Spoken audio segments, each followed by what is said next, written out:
The reason why I loved these two upcoming episodes so much is because most of the story arches that had been such a pain in the ass came to an end. Not in every case to a happy or even fulfilling one. But it was good that the Ryan brothers plot finally came to an end. And the writers finally focused more on Emily's relationships. Since the loss of Fauxmanda and the wedding before should have a real emotional hold. They had to show us not only how much Fauxmanda means to Jack and Emily but also why Jack means so much for Emily. I think the reason why they are not that much Gemily shippers around is that they made not a good job with the second one. We have seen in season 1 and 2 so far how Fauxmanda stole her way into the hearts of both Jack and Emily. But they never really captured Jack's and Amanda's love story. Even in season 4 when the two finally got together they rushed in it and showed us no real progress in their relationship. Anyway, despite many were stressed out by these flashbacks, I loved them. I totally loved seeing Emily Allen Lind again, and I loved the pure joy and innocence of these flashbacks with David and Jack. And seeing the dog Sammy again in these flashbacks, I only understand how much I missed this dog since he died in season 1. What I most like about this wedding play that everyone joins in. Not only Jack plays this game with Amanda, it is her father David, too, who joins as official, I think. Too bad they did not capture this kind of relationship between David and Jack in season 4. Besides that Malcolm Black storyline and Jack asking for his permission to marry Amanda, we did not see that much of David and Jack scenes. About the rings. Though it is silly, I like that they came up with these little details. Like Jack's bow tie and Amanda's wedding rings. It gives this whole first childhood love more authenticity. And I like that Nolan through the whole episode cares for Emily since she has to face losing Jack to Fauxmanda seemingly for forever. About Conrad, the Ryan brothers and the Porters. As soon as Conrad was involved I knew this would end bad. Though I am sure that watching it for the first time I never expected Fauxmanda or Jack to die. I think the threat of Fauxmanda's death came to sink in when Nate talked with Conrad on the phone. At that point the audience knew that either Jack or Fauxmanda or maybe even both are gonna die. What I enjoyed as well was that they really focused on 3 storylines in the next couple of episodes. The joyous wedding event and its aftermath with the threat of Nate and Conrad working together to take the Porters down. And Padma's plot, who was not my favorite. But at least they tried to bring this one to a fulfilling conclusion. Anyway, I was happy that they dropped the initiative plot at least for a couple of episodes here to show us more how the people got affected by their actions. I like how Emily freaks out in this scene and gives Fauxmanda a lecture of how dangerous the Graysons are. Again, the writers made a grave mistake with introducing the initiative cause. It made Conrad and Victoria look like a lesser evil and even afraid and powerless against this bigger threat. So they had to remind us through Emily who the real enemy is and always was. Her line that they Graysons will always be the enemy is really telling regarding her relationship to Daniel and Charlotte. In a way, her war against the Graysons includes those 2 children. Especially since Emily does nothing to minimize the fallout of her actions on her half-sister Charlotte. And Daniel seems in season 2 and 3 merely a tool for her revenge agenda. As I said before, this last embrace between her and Fauxmanda was heartbreaking and one of my favorite scenes with Emily and Amanda. You can see in the close-ups how much Fauxmanda means to Emily. And Emily's performance in Fauxmanda's dying scene was just superb. The only thing I would criticize is Emily's assumption that Conrad would be content getting his money back. I know she cannot possibly know about his new plan with Nate Ryan. But that she thinks Fauxmanda and Jack could get that easily off the hook was something that always annoyed me by rewatching these episodes. After everything Emily has researched and learned about Conrad, can she really believe that it was about the money for Conrad? About Declan and Charlotte. Spoiler alert 1. I am not quite sure how soon they did know Declan would not come back for season 3. Because these parenting scenes with Charlotte, Declan and baby Carl are a really obvious hint towards them getting parents, too. Spoiler alert 2. And the plot about Charlotte being pregnant escalated very quick despite Declan's demise in the season finale, so I wonder what it was that the writers wanted to show us with the story of Charlotte and Declan in season 2. Maybe Connor Paolo got frustrated about his character plotline, too. Besides him being Charlotte's boyfriend and Jack's brother who is supporting him and his family with Fauxmanda, there was no real room for a character development here. About Jack's beard. I do not know if that was an off-screen topic. Why else would they make a fuss of Jack shaving his beard off? I cannot quite recall how much of the show Jack is wearing a beard or not. I think in season 1 he was introduced with a beard and for most of season 2 and in season 3 he wore this 3-day beard. If I am not mistaken he shaved again in season 4 and got his beard back at the end of the season. If they had not mentioned it I must admit that I did not recall seeing Jack without a beard. For me his face looks kind of naked without it. As I mentioned in the first episode of season 2 episode talks, I like his pirate look that reminds me of that famous portrait of William Shakespeare. I usually do not like men with a heavy beard on television, but this 3-day beard looks nice and suits Jack. Even more as he seems to be just too busy with his bar and the baby and all the problems with the Ryan brothers to care for a proper shave every day. About Daniel and Victoria. I hate this pattern that he always comes crawling back to his mother. So I was happy that this time and especially in season 3 Daniel is solely on Emily's side and despises his mother. That was always something with which Emily could hurt Victoria best, taking Daniel away from her. By the way, I love those breakfast scenes. The decorated table with real flowers look always great. About Aiden and Nolan. I think I mentioned it before, I love how Nolan's and Aiden's relationship progressed in season 2. Mostly because of Nolan's and Aiden's common experiences of loss. Nolan lost Padma due to the initiative and Aiden lost his sister Colleen. And I like how Nolan helps Aiden find out more about Colleen's death. Without him digging deeper he might never had found out that the video was filmed 6 years ago. I wish they had shown us any flashback with him and Kathleen to make her loss more real. I can relate to this cause I have an older brother myself. But I think it would have helped to understand and sympathize with Aiden if we had seen the kidnapping or some happy childhood memory with his sister.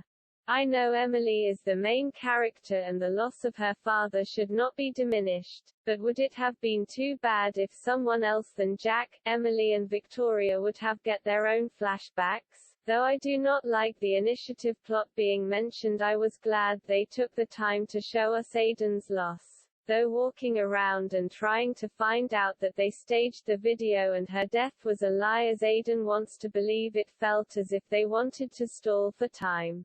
I would have preferred a flashback, but Emily supporting him in finding Colleen's grave was second best, I guess. About the new flashback. What I especially disliked in season 2 was that David Clarke and the flashbacks were not that prominent. I could understand it as we searched for Amanda's mother and the flashbacks should bring us this relationship nearer. But after her being gone I literally waited in every episode for a new flashback, so I was very happy that we got the full range here. Amanda, Jack and Sammy on the one hand and Victoria and David on the other hand. It is telling that David still calls Victoria from prison. I am wondering why she even accepted the call. As soon as she betrayed him I assumed she regretted it and wished she could undo it. About Jack threatening Conrad. I totally forgot about this. I really thought Jack's was with Conrad began after he found out that Conrad was responsible for the death of Fauxmanda. But here we see him threatening Conrad as a very desperate man with everything he has left. I must admit I always admired how brave Jack is. He is just a normal guy, not that much clever and surely not trained like Aiden and Emily. Jack does not know how to play mind games or how he can outbeat someone with smart tricks. He fights with everything he got but till the end and as hard as Emily and Aiden would do if their life depends on it. Again I like the humor of Henry Czerny who plays Conrad. He takes Nick Wexler's gesture with pointing at someone he has a fight. Actually Nick does this later very often when he fights with Emily. But here it is a nice sign how Conrad likes to mock and humiliate people like Jack who Conrad thinks are beneath him. This scene with Daniel's call is just nice and shows again the perfect chemistry between Barry and Emily. His nervousness and how he looks at her. They really look like perfect partners in crime. I like that she at first does not put the phone on speakers. Seems she is reluctant to let Aiden hear what Daniel has to say. Again I assume to prevent him from being hurt. About Jack's outburst. Though I like the whole plot that follows this Ryan Brothers storyline. I really hate how Jack reacts to this whole problem. Again he is putting his head in the sand. And what is worse he is drinking to calm his nerves. Has he forgot what the problem of his father was? In this scene Jack seems to be something like a bad copy of his father. About Nolan confronting Padma. I talked about this in the previous episode. It would have been far cooler if Marco would have sticked around for this and would have been the real threat. Because he is working with the initiative not Padma, she still would have been innocent but framed by him, so we could get around this mirroring of Emily's horror story with her father. I like how Emily's bad influence on Nolan is coming through in this season. Maybe it is also because of Aiden and this whole initiative threat, but Nolan is starting to getting paranoid and really good at spying on people.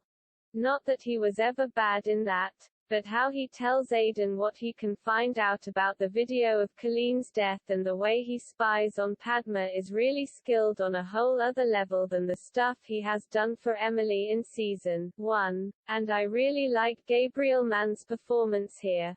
About Fauxmanda threatening Conrad with Emily's material. These scenes still make me angry. First, how Fauxmanda has the guts to steal all of Emily's research and be so dumb to confront Conrad with this. Though it is no real comfort, Emily can be lucky that the Graysons believed till the end of season 3 Fauxmanda was the one behind all this. If they had the slightest suspicion Emily could have been involved, this would have mean game over for her whole mission. But Emily is a bit sloppy here. Her password is really easy to guess. When I first watched the scene in which Fauxmanda blackmailed Conrad, the first admired how brave and sassy she was in this scene. But in fact she was just stupid. Emily would have known what a grave mistake it was to confront Conrad with all this evidence. The second he saw the few examples Fauxmanda showed him, Conrad knew that he has to take a hold of this laptop full of evidence for his crimes. However, I still enjoy her last line. Or I promise I will take a wrecking ball to every bit of this pathetic excuse for a life you've chosen. It really shows all the contempt and anger the two Amandas feel for this man. Emily and Aiden at the cemetery was a really sad scene.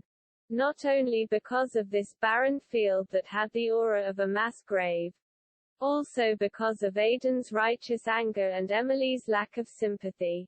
I must admit I was surprised by her reaction to Aiden's grief, since Emily still feels the loss of her father and her reaction to the death of Sammy in season 1. I assumed she would understand best what Aiden is going through. Even as an only child she must empathize with the loss of Aiden's sister. So Aiden's accusation Emily can switch her feelings on and of is more than appropriate. Even more if you think how she can be together with him and Daniel at the same time and seems to have not that big problem with cheating on them both. But I love her reaction cause this reproach that is repeated by Nolan in other words later in season 3.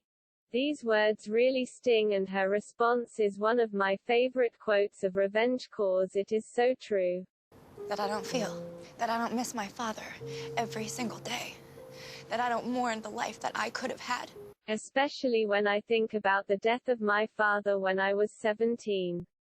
And I was really moved by the deception in her words. She really feels betrayed by Aiden for the second time cause she thought he was the one who understood her like nobody else would. In this scene she is again the betrayed little girl who cannot understand what happened and even more why. And I still hate Aiden for leaving her like this. I can understand why he needs time but going without a further word while she is pleading him not to go was really low if him. As good as they were together sometimes Aiden is sitting on a really high horse. But I guess he just needs time to process his loss and if he had stayed he would have said something he would later regret. Though it was a Pyrrhic victory I like that Fauxmanda won against Conrad. She is really a strong enemy, not as good as Emily but strong. About the wedding. This scene was just perfect. I liked the scenery with the beach especially in combination with the flashback. That nonchalant cozy wedding really fits Fauxmanda and Jack. And Nolan as their officiant was the perfect choice since he has become Jack's best friend and is some kind of a link between him and Amanda. Event how he is marrying the wrong Amanda without knowing it I was happy for them. They both seem genuinely in love with each other. And besides Fauxmanda's lie about her real identity they seem to be a very much honest couple who is sharing their problems instead of keeping them hidden. About the wedding dress. I like it because it is nothing special and really fitting for Margarita Levieva's curvy figure. It seems to be comfortable which is fitting for Fauxmanda cause she was mostly wearing comfortable clothes when we saw her in this season. The dress is nice and elegant but not as fancy as anything a socialite like Emily would wear so it is absolutely appropriate for Fauxmanda. The only thing I disliked is the theme that everyone is wearing white even Jack as groom and Emily and Charlotte as the bridesmaids. It was nice seeing Charlotte supporting Declan and her half-sister. But that Emily wore a white dress, too was a bit too much for me. On that picture we see later in season 3 they look like brides who had a double wedding. Maybe they wanted to show us the deep connection between Emily and Amanda and underline the fact that Emily is the real bride. But that was even for my taste a bit too much symbolism. They even share the same pearl earrings. Though that could be because it was Emily's wedding gift for her or she lent Fauxmanda the earrings cause she had no jewelry fitting for a wedding. What I really enjoyed were Nolan's speech and the vows. It really gave you the feeling that everyone even Jack does speak not only about Fauxmanda but about Emily, too. And the flashback was short enough to not disturb the scene. But long enough to see what significance and importance this wedding had and has for Amanda. In her heart she will always be in love with Jack. Even when she cannot be with him and is in a relationship with another man. I adored Margarita Levieva's and Emily Van Camp's acting in this scene. They both are crying for many different reasons. Fauxmanda is obviously more than happy to marry Jack and in some kind fulfill Amanda's childhood dream. But she is also sorry for Emily who has been robbed by her in some kind. And Emily is crying because she cannot forgive herself that she chose revenge over Jack and seemingly has lost him forever. At least as husband and future father of her kids. Another reason for her being so unusual emotional might be her fight with Aiden earlier that she fears she has lost him, too. It was good to see that with his appearance at the end of the scene it is clear that he has not left her. And even Aiden knows the dress code white. What was funny and a typical Nolan that they almost try to kiss, yet Nolan slides right in to declare them official husband and wife. And then gives them permission to kiss. By the way, I like the deleted scene they put on the DVD. The scene was some kind of a montage and had a feeling of an authentic wedding video or maybe outtakes. And I just adore those still photos of the wedding. They really look perfect. Even better than the ones from Emily's and Daniel's wedding. Maybe because they seem to be more realistic, since the Grayson wedding should have looked artificial since it was covered by Margot magazine Voulez. Though it is highly doubtful that Declan could have made such quality photos with this camera. But that's the magic of television. If you want it, everything turns out perfect. About Conrad and Nate again. As much as I love to hate Conrad in this scene, he looks very reluctant. Nate has to drag every bite of information out of Conrad. I do not know if it is for show or if he is really reluctant to accept Nate's help. He seems to be the perfect successor for Frank. Since his death at the beginning of season 1, Conrad seems to have a lack of a hatchet man. Lee Moran filled that position but unfortunately died, too. So in season 2, Conrad is in need for a new employee to be his cannon fodder. But as he points out twice, here and later on the phone, that they never had these kind of conversations. Conrad plays it cool just to be not culpable of everything that Nate might do. About Daniel's phone call. This scene feels surprisingly sad since Emily seems not to give a damn about Daniel's feelings lately. I like the contrast between the scenery. On the one hand, Daniel in his office in this skyscraper in New York. And on the other hand, Emily at the veranda of her beach house surrounded by nature. Really fitting for the different situations. Emily is relatively free by pursuing her revenge agenda and having a boyfriend, namely Aiden, who gives her full freedom. While Daniel seems to be imprisoned more than ever by the initiative. It is interesting how startled Emily is when he says he does not want to go further by rekindling their relationship. She seems to be very sure about her influence on Daniel. I think in season 2 and 3 Emily has most of the time no idea how Daniel really feels, and she also seems not to care at all. I loved this little scene with Fauxmanda and Jack leaving, too. It is nice that they take the time to appreciate this pairing and how happy they must be. I know it has lot to do with showing Nate is on the boat and even more with climax. You see them more happy than ever, only to destroy this happy future and leave Jack devastated by his loss. It is the same they did with Emily and Aiden at the end of season 3. They finally get back together and plan a future together and get it snatched right out of their reach twice. Spoiler alert 1. First with Emily's bullet wounds that make it impossible for her to have her own children. Spoiler alert 2, and finally with Aiden being murdered by Victoria. Nonetheless, it was nice seeing Fauxmanda and Jack happy on the boat he named after Amanda. Another continuity I enjoyed throughout the whole show. In the pilot we learned that he named the boat after little Amanda. Nolan and later Emily were noticing it.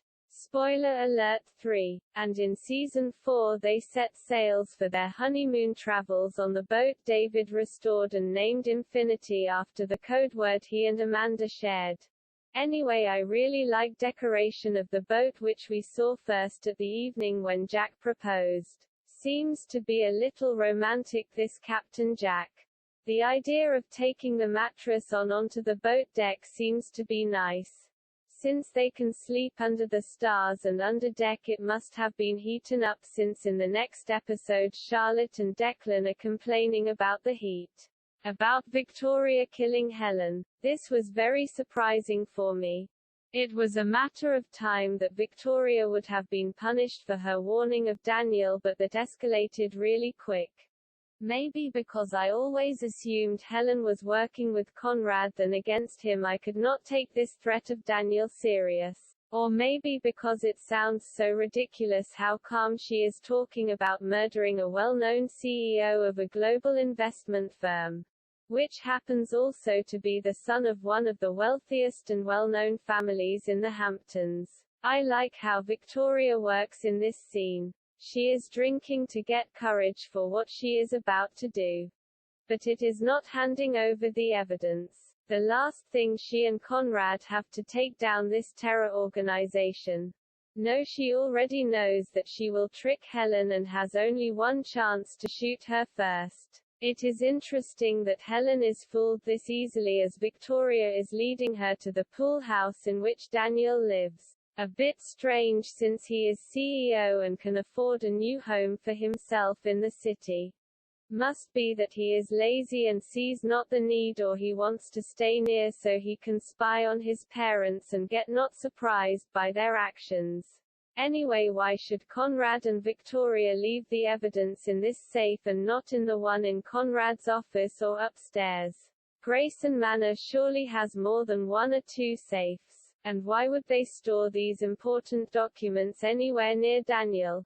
What was really annoying and made me and many of the audience enjoy Victoria finally made an end with Helen Crowley, was that she underestimated Victoria and told her in the face while she was staring at the barrel of a gun that Victoria would not be able to shoot her. That was obviously Helen's greatest mistake and miscalculation. For a woman whose job it is to handle and evaluate people, she had no good instincts. And one thing about Victoria's look. It might sound silly, but I like her style in this scene. The black dress and the red lipstick together with this dark eyeshadow and her really dark black hair. She looks like a morbid mixture of Morticia Addams from the Addams Family, a widowed vampire and a revengeful succubus. What I really enjoyed, besides the fact that Victoria freed us from the annoying appearance of Helen Crowley, were the reactions of Daniel and Conrad. I loved the bizarreness of this situation. Victoria is absolutely calm and clear while Daniel's reaction is absolutely natural. He is in shock and horrified by the fact that his mother is actually capable of murdering someone.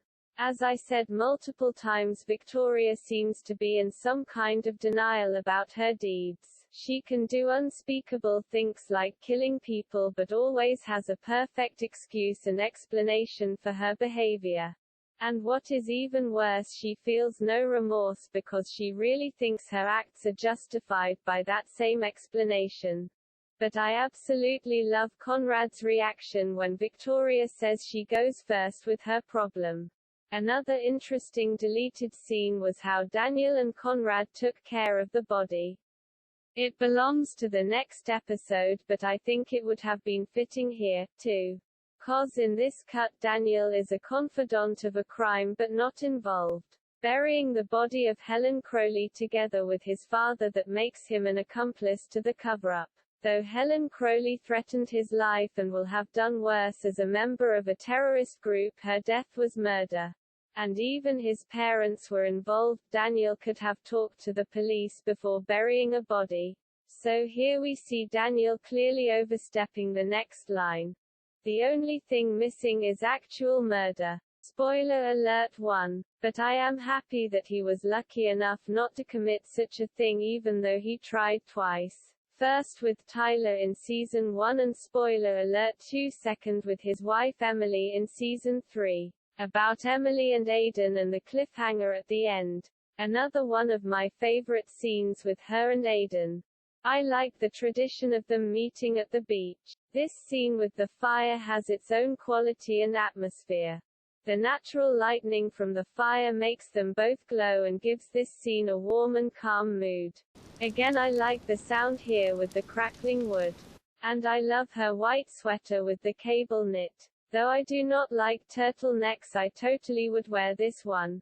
I think it is the one she wore in season 1 when she fought with Gordon Murphy, aka the white-haired man. What I like most about Emily and Aiden as a pair, when someone of them is down or ready to give up, the other one reassures them, so they can find the strength to hold on and keep going. And the last one is one of my favorite quotes of Aiden. He admits that he was wrong and Emily was right with everyone except one thing. It is the perfect line for Emily and the best thing he could have said. For change, I also like the brace of Emily's monologue in this episode. Her words about union are not very special but fitting for an episode about a wedding and a reunited pairing. And the cuddling and kissing scenes of both pairings are the perfect frame for this episode and the monologue. Finally, they got a new great cliffhanger with Nate on the boat and separating the communication system so that the Porters cannot call for help. I must admit, even I knew this was bad and I totally would have thought Nate is capable of murder. I really did not think we would lose Fauxmanda that fast. As I said before, I really would have liked to see her in season 3. But I guess the show needed a big loss and Jack as Amanda's endgame could not die. So it had to be Fauxmanda since Emily is obviously off limits till the finale. And Jack talking about nearly losing Fauxmanda at the beginning of this season was some kind of a foreshadow for this.